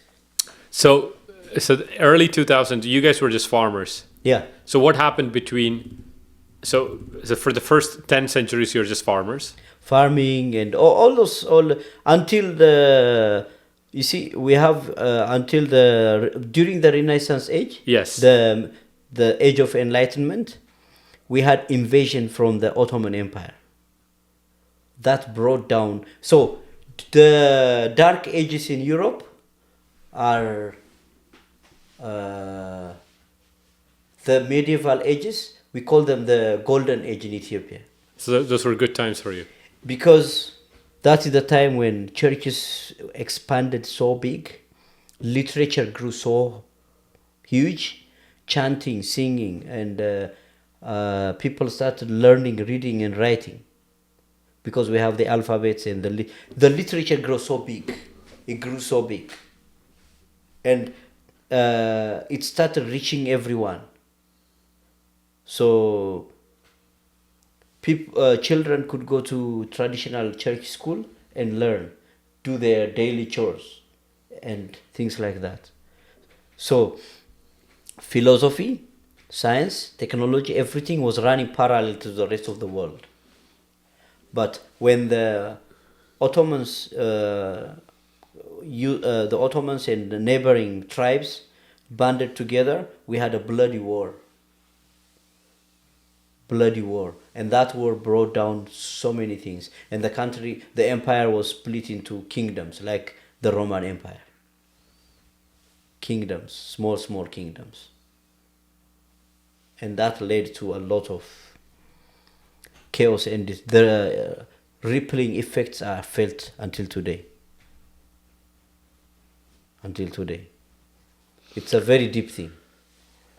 So during the Renaissance period, though, what was Ethiopian Empire up to? What were you doing during that time? 14th century to 17th century. No, so 14th. No, so ours begins from, let's say, past 15th. Until 15th, it was the golden age. Okay. Until 15th century, it was the golden age. That is the time when architecture, everything was exploding everywhere. People started understanding the how rain is formed, the whole cycle of the ecosystem. Were Ethiopians like in Rome in Roman Empire? There's Isaac Newton, there is Da Vinci, there's Michelangelo. Were there some of those inventors in Ethiopia, like some of those people who were remarkable during not that that time? you cannot. No. Okay. So most of it was within the and also one of the problems we have is in Ethiopia traditionally, you don't go and toot your own horn. No matter what people do, they give it to someone else. Interesting. Yeah, because of the church principles, the humility. Even today, that effect, when people come here, they want, when they come, they want someone else to talk about them. They don't talk about themselves. Interesting. I grew up in Kenya, so in Kenya you speak about yourself. You represent yourself very strong. Kenyans are very aggressive. Interesting. So after 17th century, when industrialization was happening or agrarian period was happening, what was Ethiopia up to? Okay, that was now a tough time for Ethiopia. It was Interesting. divided kingdoms fighting each other. Within the country Yeah, or within the empire. yeah, within the empire. So every kingdom broke into itself with so many kings. So that became a very, just like, for example, I mentioned to you Italy. We have Rome, Milan, Venice, Florence. Those are kingdoms, republics. So each of them are having their own duke. You get what I mean? Yeah. Yeah. Just like in German. So there used to be Bavaria, this, that, and that. And each of them are having their own kings. Until someone comes and unites all of them. Wow. So that's what's happening, and then the industrialization happens. Now Italy wants to come over, take over Ethiopia. Yeah. But they're like before Italy, the British, they sent spies. The same spies that went many places, like Johann Cruyff, Livingston. Those are famous missionary spies who went around the world and spied for the British Empire. So they came to Ethiopia. They were asked. The king told them, Emperor Theodorus. So they came during the time when one of the kings overpowered all the others and started uniting the today's Ethiopia. So he started over. He comes from humble background. He doesn't have royal blood or connections. So by the time he had already conquered the most significant part of the land, the Brits came and sent spies. And those missionaries, they said they want, no, the king, the emperor told them, no, we have churches, monasteries, and the Bible. What we need from you is technological exchange, technology, farming, knowledge. When we were struggling here. Oh, yeah, that's the biggest difference. Because they were not able to come and judge you saying you were barbaric. No, because you already had. We had more than they do. Yeah, that's right. Yeah, in our church, if you come, the church service is the whole night. Who has that? Yeah. Who has that? We have a service the whole night. Because they went to, like, they came to Canada, they went to, like, in the United States, they call these people savages and all that. Yeah. Because they didn't have any of those foundations. No. They were able to take over and be like, let's civilize you. Yeah. But they were not able to do that with you guys. No. Because you had that already. It's already there. It was already Judaial systems. Initially, they sent people. First, they sent an explorer called James Bruce, who went to look for the source of the Blue Nile. That's in the middle of Ethiopia. Mm-hmm. That's now where the churches is. The churches are. The lake where the Blue Nile comes from is a massive lake in Ethiopia, the biggest one. I think it's one of the biggest in Africa. And all the islands are monasteries. About 14 big islands are monasteries. They are churches. They are not owned by government or private. They are churches and monasteries. So when these explorers, when they come there, they get drawn into that life. They start instead of coming and spying and taking information there, they get dazzled. How do these people? One of the things is northern Ethiopia is mountainous. Invasion is very difficult. Invading that land is very difficult. So what happens is they keep all written information in the mountains and in the caves and monasteries. Even if enemies come and invade, they will never find everything. So through time, we were able to preserve every knowledge. Oh, okay. What Ethiopia? The ancient Ethiopian order, for the family system and society. Normally what we prioritize is the ways of God than secular life. Principally, people tend to further from secular urges and needs. So that became the background of our society for generations. When secularism started hitting so hard and globalization is overwhelming now, people started getting into, and also life started becoming difficult. But so far as the histories and everything is known, people tend to pay more attention to their soul than to their secular needs. Due to that, we tend to have technology, everything backward. Because people consider it diabolic at some point. And there is a lot of reasoning for that. A lot of reasoning. Wow. So fast forward. Now it's during the 1900s. Again, Italy tried to get into the country. Yeah. You resisted it. Yeah. But then, late 90s. Now, the king comes along, and then he sends some kids to learn in US. Yeah. These kids come back. They start revolutionizing. Now it's sort of not a dictatorship, but sort of like a single party sort of system right now. So that was the king started sending in 40s, 50s, 60s. So these people, they learn, they go back. Since they couldn't handle the old ways of the king, it's the military that took over. Are you optimistic it's going to go back to being a country where, people will go back to meritocracy, go back to a place where it's going to be the country it used to be, where everyone is welcomed? We have a prophecy that says that. Yeah? Yeah. When?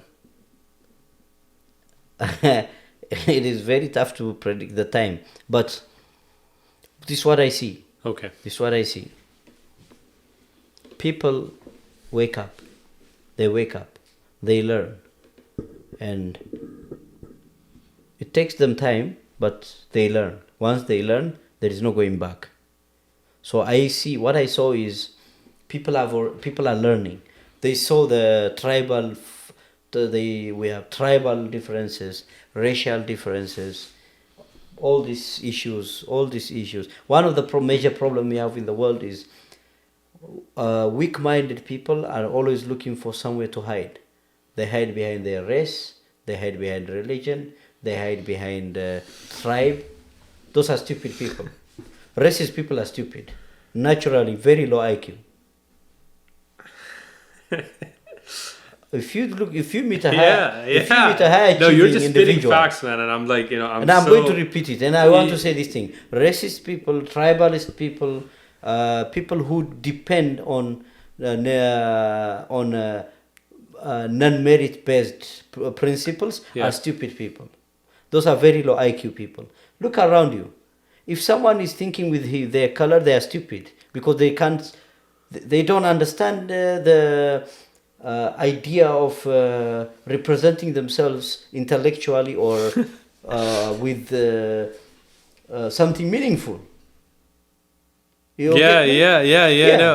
get it. Yeah, that is it. So in where I come, in Ethiopian system, in any system, people learn. When they learn, they figure out. For example, we have so many tribes everywhere in the world, and this tribe thinks they are big. So because they have the number, they think as a group. Those are stupid people now. I love this word so much. It describes a lot of things in a nice way. So racist people, tribalist people, people who think with this external meaningless non-merit based or they do not have anything that people don't achieve are stupid people. I mean, very low IQ people. So what just to clear it off, we people as people will have pride in where we come from as an identity. Yeah.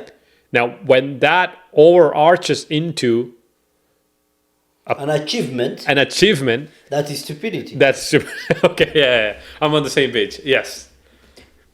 My, Yeah. where I am Yeah. from, Yeah. people don't understand. Ethiopians are the most complicated people. We are like Jews. We are the same. We are very complicated people. Very complicated. And because we have our history, which is very long, we have our church system, which is so sophisticated. We have our everything in writing and well blended, the culture, the food, the coffee. In Ethiopia, in Ethiopian household, you don't drink coffee. Coffee is a ceremony. It is a ceremony. It's a beautiful ceremony. It has its own setup. Food, you don't eat food. It is something else. Okay, we have that. That's why our people, wherever they go, they are very proud. They don't tell you. But if they get a chance, they plan for hours. Yeah. But they don't say it. Okay, that national identity is not bad. But it's not an achievement. Yeah. It's not an achievement. No, I get it. Yes. So if someone comes and say, you know, blah, blah, blah, blah, blah, and they start thinking with their color, that's a dead end. Yeah. Hey, man, I'm so proud. This is this is where I come from. But you shouldn't. You shouldn't. Your pride is not supposed to. Yeah, you depend. shouldn't give me any privilege. No. Because I don't deserve any privilege just because I am black, white, Indian, Ethiopian. No. That you earn. You have to earn. Yes. No, I get it. Yes. Now, Indus Valley civilization, I don't know too much about it, but maybe you can. That one, I think we will get into it. Yes. Yeah. Or you if you want, what we can try we is. can talk about, for example, one that I explored deeply is the Mongol Empire. So we can get into that. I have this advanced reasoning ChatGPT AI who I can talk to. Okay. Do you want to check it out? I can ask it. Here. Hey, we're actually doing a podcast, and we talked about different civilizations through the last 2,000 years. So we started off with Roman Empire, then we did Ethiopian Empire. Now we want to talk about Indus Valley civilization and its empire through the course of last 2,000 to 5,000 years. If you could give us a detailed breakdown of what went down in Indus Valley civilization for the last 2,000 to 5,000 years. Since Jesus Christ, that's around 2000. If you could give us a breakdown of what happened from the first 10 centuries, then what happened during Renaissance period in Indus Valley civilization. After that, during the medieval, the Renaissance, agrarian, industrial information. If you could give us a complete breakdown for the beginning of last 2,000 years, that'd be great. And also, if there's any history prior to the 2,000 years, you can also share that. If you could explain it on a timeline basis, that'd be great. Could you do that? It was a lot of prompt. Sorry, go on. Okay, let's break down the history of the Indus Valley region over the past 2,000 years. First to 10th centuries. After the decline of the ancient Indus Valley civilization, the region saw the rise and fall of numerous empires. The Maurya Empire, known for Emperor Ashoka, and later the Gupta Empire, often referred to as a golden age in Indian history, were prominent. Hinduism and Buddhism flourished, and significant advancements in science, mathematics, and arts were made. Medieval period, 11th to 15th centuries. This era was marked by the invasions of Central Asian powers, leading to the establishment of the Delhi Sultanate. It was a period of cultural synthesis, with Persian art and architecture influencing local styles. The Bhakti and Sufi movements also emerged, emphasizing devotional aspects of religion. Renaissance period, 16th to 17th centuries. The Mughal Empire dominated a new era of prosperity, especially under Akbar, Jahangir, and Shah Jahan, who built the Taj Mahal. This period saw advancements in architecture, literature, and the arts. 18th to 19th centuries, agrarian and early industrial period. Go on. To the rise of regional powers like the Marathas and Sikhs. European colonial interests grew, culminating in British control after the Battle of Plassey in 1757. The British East India Company established dominance, leading to significant economic and social changes. 19th to 20th centuries, industrial and early information period. The British Raj brought railways, telegraphs, and modern exploitation. The Indian independence movement gained momentum, leading to independence in 1947. Post-independence, India became a republic in 1950 and embarked on a path of industrialization and modernization. Late 20th to 21st centuries, India experienced rapid economic growth, technological advancement, and integration into the global economy. The IT and services sector boomed, making India a significant player in the tech industry. This timeline offers a glimpse into the complex history of the Indus Valley region, highlighting its evolution through various empires and cultural shifts. Is there a specific period you're more interested in exploring further? So, if Indus Valley civilization was around today, what countries and what continents would be under Indus Valley civilization? If the Indus Valley civilization were around today, its territory would primarily cover parts of modern-day Pakistan and northwest India. This ancient civilization thrived around the Indus River, with major urban centers like Harappa and Mohenjo-daro. In today's terms, this would encompass regions in Punjab, Sindh, and Balochistan in Pakistan, and Gujarat and Rajasthan in India. The civilization's influence might also extend slightly into Afghanistan and Iran. Interesting. So during the Renaissance period, that's when people like Michelangelo or Da Vinci existed in Roman Empire. Were there people like that, like mathematicians and people who invented things in India during Renaissance period? If so, what are some of those prominent people's names? During the period corresponding to the European Renaissance, India was under the rule of the Mughal Empire, which was a time of great cultural and scientific achievements. Some notable figures from this era include Firuz Shah Tughlaq, 1309 to 1388. While a ruler, he was also known for his interest in public works and engineering. He established canals for irrigation and founded several cities. Madhava of Sangamagrama, Co. 1340 to 1425, a mathematician and astronomer from the Kerala School of Mathematics and Astronomy. He made significant contributions to calculus and trigonometry, predating some discoveries in Europe. Raja Todarmal, c. 1500 to 1589. He developed an efficient revenue system that was ahead of its time. Tansen, c. 1500 to 1586. A prominent musician in Akbar's court, he was instrumental in defining the Hindustani classical music tradition. Birbal, c. 1528 to 1583.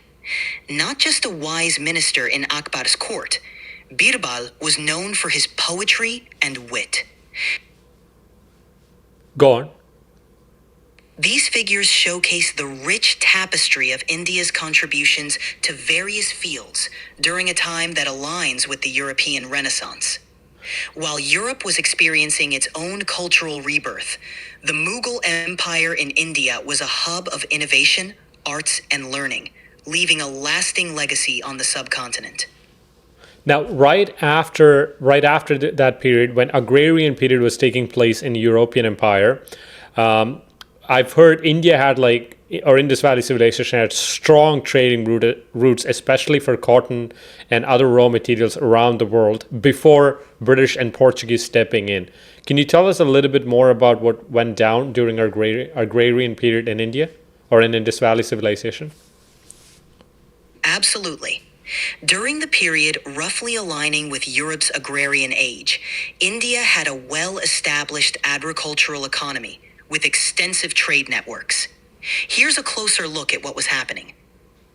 Agriculture and economy. India was predominantly agrarian, with a sophisticated system of irrigation and agriculture. The fertile plains of the Indus and Ganges rivers supported the cultivation of rice, wheat, sugarcane, and cotton. Cotton, in particular, was a major export, renowned for its quality. Trade and commerce. India was a crucial part of the ancient trade routes, including the Silk Road and maritime routes across the Indian Ocean. Indian spices, textiles, and gems were highly sought after in Europe, the Middle East, and Southeast Asia. Technological advancements. Indian artisans were skilled in metallurgy, textile production, and shipbuilding. The dhow and later the Indian Ocean trading ships were crucial for maritime trade. Cultural impact. Indian knowledge in astronomy, mathematics, and medicine was highly regarded. The exchange of ideas through trade helped disseminate Indian scientific and philosophical concepts. Sorry, go on. The exchange of ideas through trade helped disseminate Indian scientific and philosophical concepts to other parts of the world. For example, the concept of zero and the decimal system, crucial to mathematics, spread from India. Pre-European influence. Before the arrival of the Portuguese and British, India's trade was dominated by Arab and Persian merchants who controlled the maritime routes. India's spices, particularly black pepper, were as valuable as gold in European markets. India's agrarian economy and trade networks were highly advanced for the time, setting a foundation that would later be exploited by European colonial powers. This period was crucial in shaping the economic landscape of the region, making it a coveted prize for emerging European empires. So now, once that happened, I've heard British came along. They asked for exclusive. They asked to be exclusive vendors for India's product.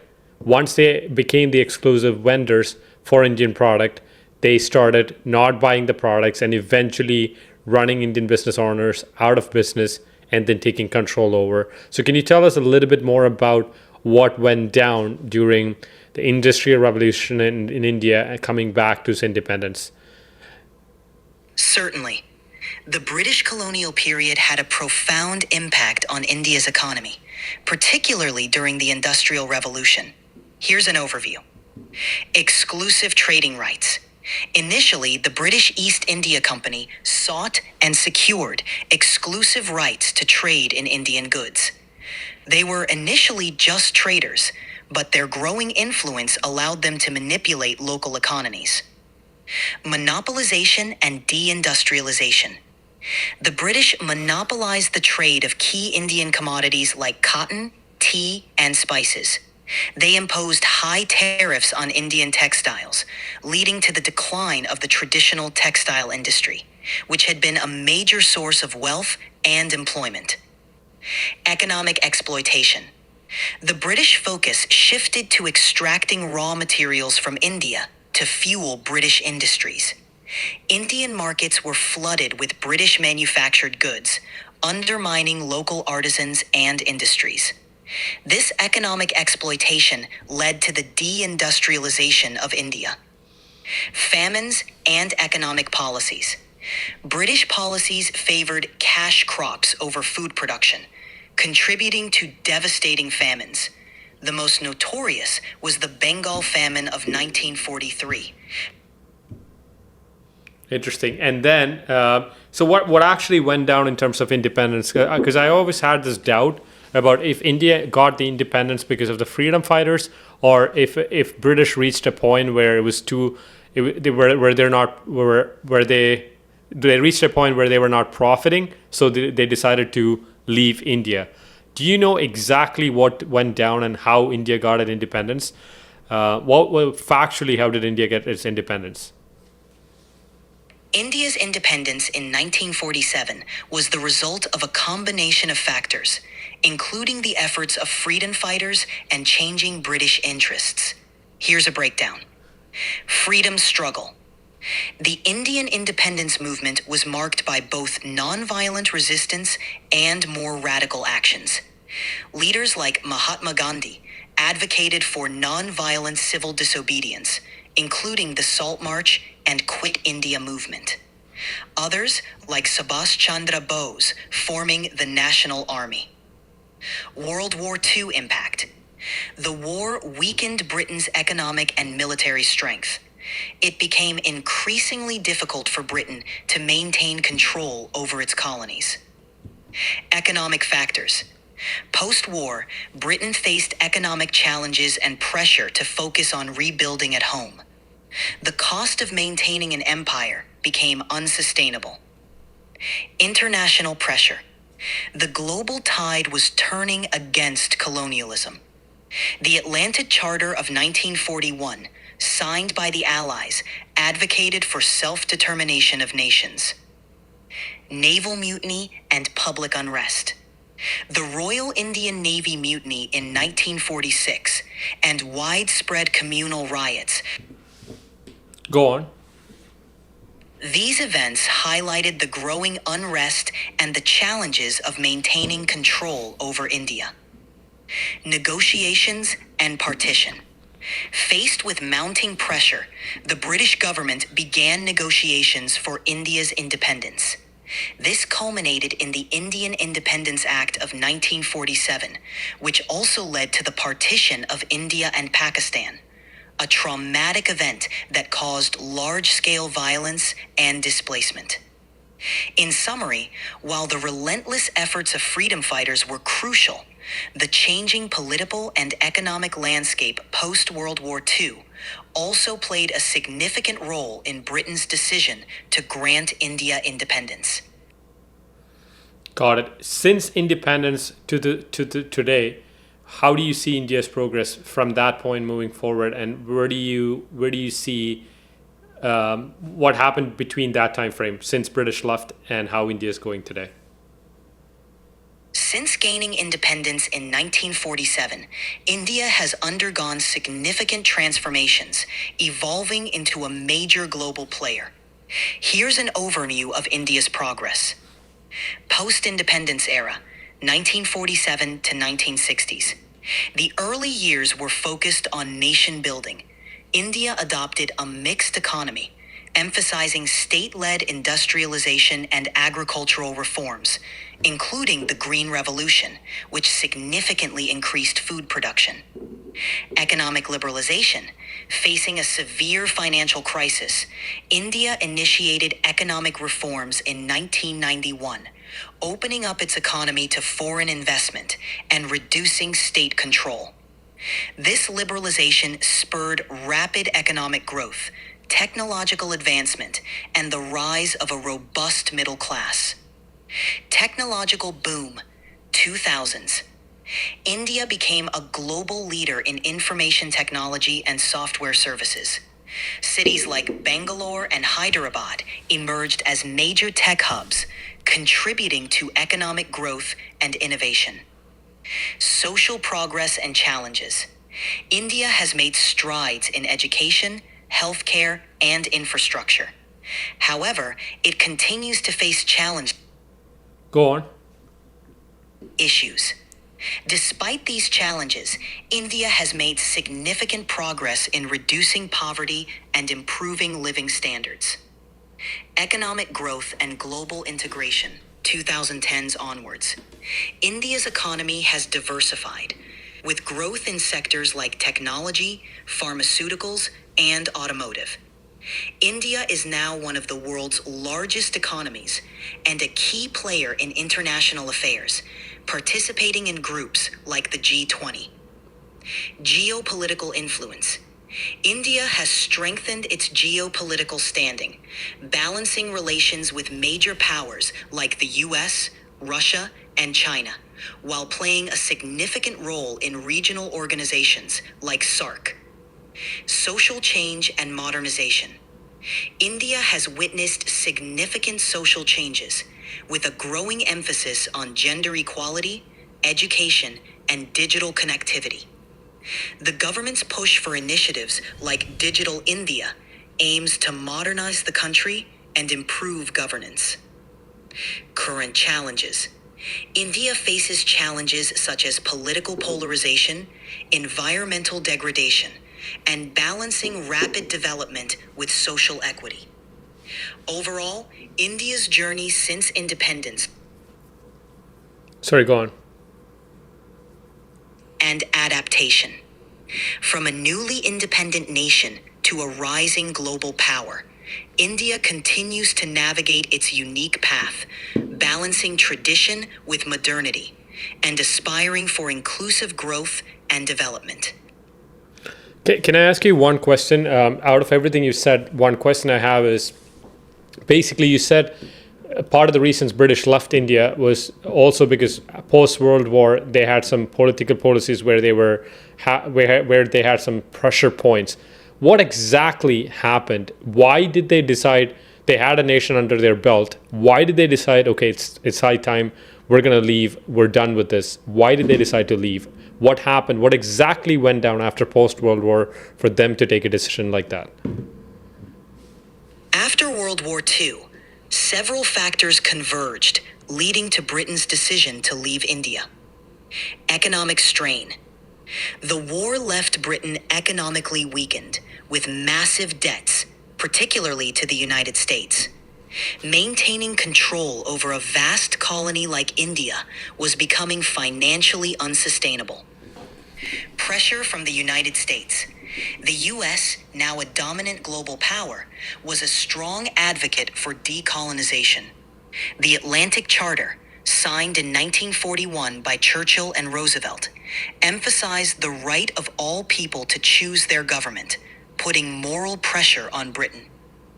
Indian nationalism. The freedom struggle in India had gained significant momentum. The Quit India movement of 1942 and the Indian Naval Mutiny of 1946 demonstrated widespread unrest and the potential for further rebellion. Labor unrest in Britain. Post-war, there was significant labor unrest in Britain. The working class, having made sacrifices during the war, was less willing to support imperial ambitions, leading to political pressure to decolonize. Global anti-imperial sentiment. Go on. The tide of global opinion was turning against imperialism. Many former colonies were seeking independence, and the British government recognized that holding on to India could lead to international isolation. Increasing unrest in India. The Royal Indian Navy Mutiny in 1946 and other acts of defiance signaled that Britain might face an increasingly uncontrollable situation if it tried to retain control. Shift in British politics.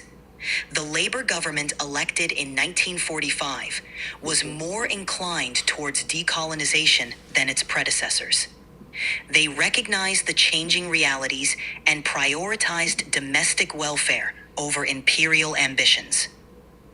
In summary, a combination of economic hardship, political pressure, rising Indian nationalism, and global anti-imperialist sentiment made it clear to Britain that the cost of holding on to India outweighed the benefits. One more question from my side is you said the discovery of 0 and 1. Why is the discovery of 0 so important? I've never understood that. The discovery of 0 is crucial because it revolutionized mathematics and science in several fundamental ways. Place value system. 0 plays a critical role in the place value number system, which is the foundation of our number system today. It allows us to easily represent and perform calculations with large numbers by denoting the absence of a value in a specific place. For example, in the number 205, the 0 indicates there are no tens, which is essential for accurately interpreting the number's value. Mathematical operations. 0 is essential for arithmetic operations. It serves as the identity element for addition, any number plus 0 equals the same number, and a crucial part of subtraction, multiplication, and division. Development of algebra. The concept of 0 enabled the development of algebra. It allows for the representation of equations and the formulation of abstract mathematical concepts. Calculus and beyond. 0 is fundamental to calculus, which deals with change and motion. Calculus has numerous applications in science, engineering, and economics. Thanks. Do you have any questions? No. All right. Thank you. How was that? Oh, good. Yes. Great. good. If you have any more questions in the future, feel free to ask. Well, care. will do. Take care. That was amazing. Take Eh? care. That's a big buddy. Yeah. Yeah, that was a good review. And you know, on this conjuncture, sometimes. Yeah. Was it the first time you interacted like that? Like a No, real I friend? normally use the text, Yeah, but this was fascinating. not the sound. How did you like it? What did you? No, it's very nice. Yeah. It's nice. It's something you can listen when you sleep. Yeah. Yeah, you just fit, and then Yeah. you want to. For example, it brings history in a very articulate manner, very nicely and clearly, in a Yeah. chronological order. Fascinating. Yeah, It's You amazing. ask a question, it has already organized all the thoughts and ideas. It's as if you had this super smart friend Yeah. who is super intelligent. And Anything you want to learn, you can just have retrieving is a. immediate, yeah, because it does searching of all the sites in the world in microseconds, Yeah. and sweeps through all the sites, brings all the concepts all together. You can just go and have a conversation with this thing Yeah, and become smart. yeah, It's crazy. and you make it smarter. Yeah, it's crazy. I So I use this thing for work. saves time. I, Yeah. Sorry. So did you? So now you got in a background on Yeah, Indus Valley. yes, yes. What are your thoughts on it? Yes. I'm very curious to know. Like that, no, that one I need to do an extensive overview. I'm going to do that. Yeah. I'm going to do now. So that the problem is they didn't make. You see, this is how you normally start learning history. I see a movie or a series. Mm-hmm. That's a starting point. From there, I go read all the books and go watch all documentaries, everything. The Roman Empire, the Mongol Empire, Ethiopian things, this and that. This colonization, Second World War, first, especially Second World War. I did a lot of studies, and I sometimes I think that Hitler crushed France and England and freed all those colonizations. Sometimes I think he came to destroy colonization. Because if he did not Yeah. crush those nations, They would still be they would ruling. still be ruling. True. Because they True. were superpowers. 100%. Yeah. That's. He made a damage at home, and he freed nations everywhere. I mean, that was not his intention, but as a byproduct No. of everything Oh no, he no. did. He also this is what he did. He supported rebel groups in every colony. Oh, interesting. Yeah. He armored them. Yeah. Armored them. I mean, better armor than the French and the British. But I think we were making things for the British Empire because we were ruled by the British Empire. Yeah. And British Empire was not the ally, right? They were against Hitler. But those history points were very fascinating. This is what happened in Kenya. In Kenyan history, they have a group called the Mau Mau group. It's called the Mau Mau movement. Do you know who they are? Those are a group of people, young Kenyans, recruited by the British to fight the Germans. And they were recruited, they were taken. After the war, they were returned. What do you think those people are going to do? When they came back, they have already learned the art of fighting, the art of leadership. So they formed a massive army immediately. In 1944, they already started shaking the colony. They started killing these landlords and landladies in rural areas. They made them flee to the cities. So like Fidel Castro or Ernesto Che Guevara. Sort of. The same thing.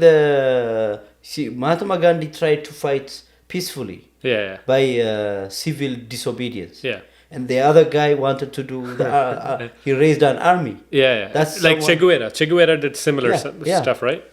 No, him was promoting socialism. Yeah, but he was Different also thing. like took Yeah. out all these people who owned like big people. Yes. Yeah.